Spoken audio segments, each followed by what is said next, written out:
कहते हैं कि हम सब एक भगवान की कठपुतली हैं।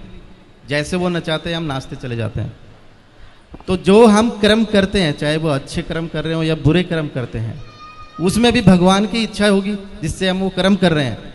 तो जब हम कोई बुरा कर्म करते हैं तो उसका दंड हमें क्यों मिलता है सर? मेरा ये प्रश्न है। बहुत सुंदर प्रश्न है इनका। आप सभी चैनल को सब्सक्राइब कर लीजिएगा।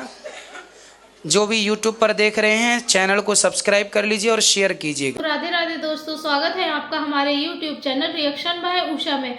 तो एक स्त्री पुरुष आते हैं और गुरुजी के पंडाल में आके बोलते हैं कि गुरुजी हम बड़ी दूर से आए हैं और शामली उत्तर प्रदेश से आए हैं, और गुरुजी मेरा बहुत दिनों से आपसे मिलने का मन था, पर हम आपको दूर से ही देख लेते हैं, पर भगवान की कृपा ऐसी हुई हमारे ऊपर कि हम आपको आज लाइव देख रहे हैं। तो गुरुजी हमारे पति का आपसे कुछ प्रश्न है, तो आइए देखते हैं दोस्तों कि गुरुजी से क्या क्वेश्चन पूछते हैं उनके पति और क्या गुरुजी आंसर देके उन्हें समझाते हैं। राधे राधे गुरुजी। जी जय श्रीमन नारायण गुरुजी। जय श्रीमन नारायण। गुरुजी हम शामली उत्तर प्रदेश से आए हैं और पिछले आपसे मिलने के लिए ही आए हैं। हम लोग 3 दिन के लिए आए हैं। मैं तो चाहती थी कि हम आपको दूर से देखें, लेकिन भगवान की कृपा हुई कि हमने आपको लाइव देखा। मैं आपको बार बार प्रणाम करती हूँ गुरुजी और कहती हूँ कि आप बस हमारे ऊपर आशीर्वाद बनाए रखना। वैसे भगवान की बहुत कृपा है हमारे ऊपर। और मेरे हस्बैंड का कोई क्वेश्चन है वो आपसे करना चाहते हैं। करिए। राधे राधे गुरुजी।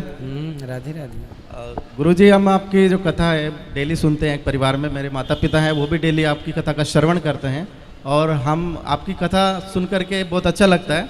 और साथ में बीच बीच में जो आप पारिवारिक ज्ञान जो देते हैं उससे मैं बहुत ज़्यादा प्रभावित हुआ, वो हमें बहुत अच्छा लगता है। और गुरुजी मेरा एक प्रश्न है, हालांकि मैंने बहुत 2-3 विद्वानों से भी किया था, उन्होंने अपने अपने तर्क इस पे दिए हैं, बस आपके श्रीमुख से मैं सुनना चाहता हूँ। कहते हैं कि हम सब एक भगवान की कठपुतली हैं। जैसे वो नचाते हैं हम नाचते चले जाते हैं। तो जो हम कर्म करते हैं, चाहे वो अच्छे कर्म कर रहे हो या बुरे कर्म करते हैं, उसमें भी भगवान की इच्छा होगी जिससे हम वो कर्म कर रहे हैं। तो जब हम कोई बुरा कर्म करते हैं तो उसका दंड हमें क्यों मिलता है सर? मेरा ये प्रश्न है। बहुत सुंदर प्रश्न है इनका। बड़ा गहरा है, बड़ा अच्छा सवाल है। बहुत कम लोग प्रश्न करते हैं ऐसा। आपने प्रश्न किया है, उत्तर दे रहे हैं। सारी काम भगवान करते हैं। कहते हैं ईश्वर की मर्जी के बिना पत्ता भी नहीं हिलता। तो जब सब भगवान करते हैं तो फिर पापी व्यक्ति क्यों है? बिल्कुल बिल्कुल, है ना। हमने चोरी की तो फिर हमने वो भी ईश्वर की मर्जी से की, क्योंकि सब ईश्वर की मर्जी से हो रहा है। ये सवाल है आपका। जी जी बिल्कुल। अब उत्तर के लिए आपसे ही मैं प्रश्न करूंगा। जी बिल्कुल। आपकी एक गाड़ी है, माना कि एक कार आपकी है और आप मालिक हैं, कार के मालिक। आपने एक ड्राइवर लगा रखा है। जी।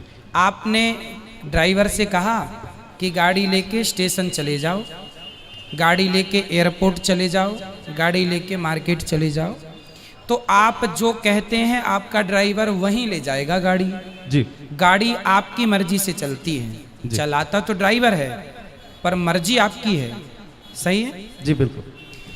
आपने गाड़ी एयरपोर्ट के लिए रवाना की। जा बेटा मेरे गेस्ट आ रहे हैं, जाओ एयरपोर्ट से लेके आओ। ड्राइवर गाड़ी लेके चला, आपकी मर्जी से जा रहा है। जी जी। पर रास्ते में वो गाड़ी को किसी डिवाइडर से ठोक देता है, तो गाड़ी का एक्सीडेंट हो गया, गाड़ी का नुकसान हो गया, गाड़ी क्षतिग्रस्त हो गई। तो क्या ये आपकी मर्जी थी? जी नहीं। आपकी मर्जी थी कि गाड़ी एयरपोर्ट जाए, पर गाड़ी का एक्सीडेंट हो गया, गाड़ी गड्ढे में गिर गई। ये आपकी मर्जी नहीं थी। ये मर्जी नहीं थी, ये गलती थी। किसकी? आपकी नहीं, ड्राइवर की। हाँ या ना? जी। ड्राइवर के पास दोनों थे, एक्सीलेटर भी था और ब्रेक भी था। क्यों नहीं हिसाब से गाड़ी चलाया? क्यों डिवाइडर पर ठोक दिया? आपकी गाड़ी आपकी मर्जी से चलती है, पर जब उसका नुकसान होता है तो वो आपकी मर्जी नहीं होती है ना, वो लापरवाही होती है। उसी प्रकार ये संसार भगवान की ओर से चल रहा है। मालिक भगवान है, हम लोग केवल ड्राइवर हैं। हमारे पास ईश्वर ने विवेक दे रखा है। आपको पता है कि आपको गुलाब की सैया पर तो सोना है। आप कहीं गुलाब होंगे तो आप जाके उस गुलाब के ऊपर बैठ भी सकते हैं, खड़े भी, पर कांटों का ढेर होगा तो आप नहीं खड़े होंगे। आपको पता है कि ये गुलाब है, ये कांटा है, आपको समझ है कि सही है, ये गलत है। जब आपको समझ है तो आपने अपनी समझदारी से अपने मन को रोका क्यों नहीं गलत काम से?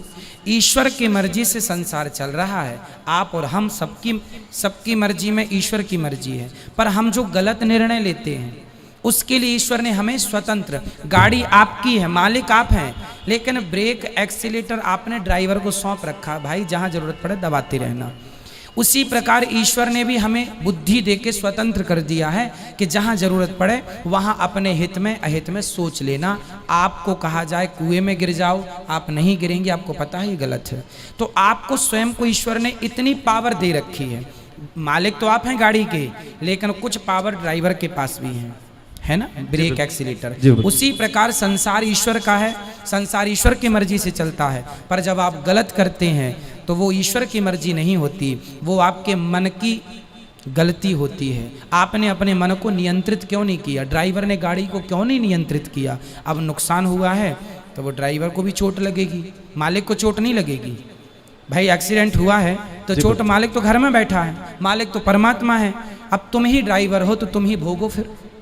तो अपने अपने किए का दंड, ईश्वर की मर्जी से संसार चलता है, पर उन्होंने हमें सही गलत की सोच दे रखी है। सही गलत क्या है वो पहचान दे रखी है। अब आप गलत करें तो इसमें दोषी ईश्वर कैसे हो सकता है? जी गुरुजी, लेकिन मेरा एक थोड़ा सा डाउट है गुरुजी। जी, हमने रामायण सीरियल देखा है टीवी में, ठीक है। उसमें ये दिखाया गया था कि जब राम जी लंका को जीत लेते हैं और माता सीता जी जब अग्नि परीक्षा देती हैं, उसके बाद में राजा दशरथ जी आसमान में प्रकट होते हैं। बिल्कुल। और वो राम जी को बोलते हैं कि मुझे तुम पर बहुत गर्व है, मैं तुमसे बहुत खुश हूँ।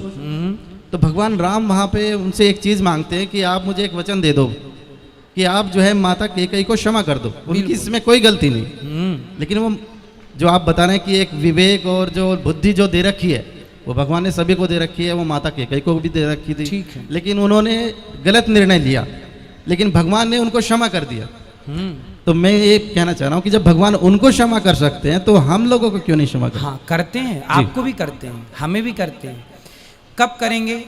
जब शरण में कैकेयी माँ चित्रकूट जब आई थी ना, तो उन्होंने क्षमा मांग ली थी राम जी से, आत्मसमर्पण कर दिया था, बेटा अपराध हो गया, राम यदि तुमने मुझे माफ़ कर दिया तो वचन दो कि अगली बार तुम मेरे पुत्र बन के आओगे। वही कैकेयी माता देवकी बनी और फिर उनके गर्भ से श्री कृष्ण प्रकट हुए। तो भगवान कहते हैं तुम कितने भी बड़े पापी हो, यदि मेरे सामने आके आत्मसमर्पण कर दोगे और मेरे हो जाओगे, मैं भूल जाऊंगा कि तुमने कोई पाप किया है। ये बात लिखी है, लिखित में सुनिए। सन्मुख होहि जीव मोहि जबहि, जन सन्मुख होई मतलब जब मेरे सन्मुख आ जाएगा, समर्पण कर देगा, तो जन्म कोटि करोड़ों जन्मों के पाप मैं भूल जाऊंगा। ये लिखा है। जी, एक छोटा सा क्वेश्चन। हमने सुना है कि धर्म बहन होती है, लोगों से कहते सुना है कि ये हमारी धर्म बहन है, ठीक है। ये भी सुना है कि ये हमारी धर्म पत्नी है, लेकिन हमने ये कभी नहीं सुना कि ये हमारे धर्म पति है। ऐसा क्यों सर? हाँ, पत्नी भी एक ही होती है ना। अब दूसरी पड़ोसन को तो आप कह नहीं सकते कि मेरी धर्म पत्नी है जी। अपनी कोई ना, आप पत्नी कह सकती है मेरा पति है, परमेश्वर है। वहाँ धर्म तो लगई है, जुड़ई है, कहने की जरूरत नहीं है, है ना। इसलिए पत्नी धर्म पत्नी है, धर्म की माँ बन जाती है, धर्म की बहन बन जाती है। जो बन जाती हैं वो बन जाते हैं। अब सबको आप कैसे अपना बना सकते हैं? बना सकते हैं, पर सबको धर्म पति कैसे बनेगा? कोई पति व्रता नारी है ना, एक पति के सिवा, एक पुरुष के सिवा पराये इस पुरुष पर नजर जाएगी तो समाज उसे कुलटा कहेगा, चरित्रहीन कहेगा। शूर्पणखा गई थी तो उसकी नाक कान भंग हो गई। केवल ये धर्म नारी का नहीं है, पुरुष का भी है। नारी का धर्म है कि वो अपने पति को ही परमेश्वर माने, और पुरुष का धर्म है अपनी पत्नी के सिवा पराई नारी को माँ, बहन और बेटी के रूप में ही देखे। यहाँ वहाँ देखने की जरूरत नहीं है। ठीक है, धन्यवाद गुरुजी, बहुत बहुत धन्यवाद। खुश रहो। तो देखा दोस्तों कि आज की वीडियो में वो पुरुष गुरुजी से हमारे क्वेश्चन करता है और क्या हमारे गुरुजी एग्जाम्पल के तौर पे समझाते हैं कि जैसे कि कहते हैं कि बनाने वाला तो भगवान है और हम यहाँ की कठपुतली हैं और जो भगवान हमें अपने इशारों पर जैसे नचाते हैं वैसे हम नाचते हैं। लेकिन इसके बाद भी भगवान ने हमें जब धरती पर भेजा तो हमें थोड़ा अपना माइंड और दिमाग देकर भेजा कि जैसे कि हम कोई काम करते हैं तो ये हमारे भगवान की इच्छा नहीं होती, ये हम अपनी इच्छा से करते हैं और अगर आगे जाके हमारे पास कोई हादसा हो जाता है तो ये हमारी भगवान की इच्छा जैसे कि लोग कहते हैं, पर ये भगवान की इच्छा नहीं है। ये हम अपने मन से अपना ध्यान लगा के अपना काम पूरा करते हैं तो हमारा काम पूरा और अच्छा होता है। लेकिन भगवान का काम ये है कि भगवान हमें पूरी तरीके से बुद्धि, मन और विवेक दे के भेजते हैं और बाकी हम ध्यान ना लगाएं तो इसमें हमारे भगवान का दोष नहीं है। तो दोस्तों, अगर आपको आज की हमारी वीडियो पसंद आई हो तो हमारे चैनल को सब्सक्राइब करें और हमारी वीडियो को लाइक करें और कमेंट में राधे राधे जरूर लिखें।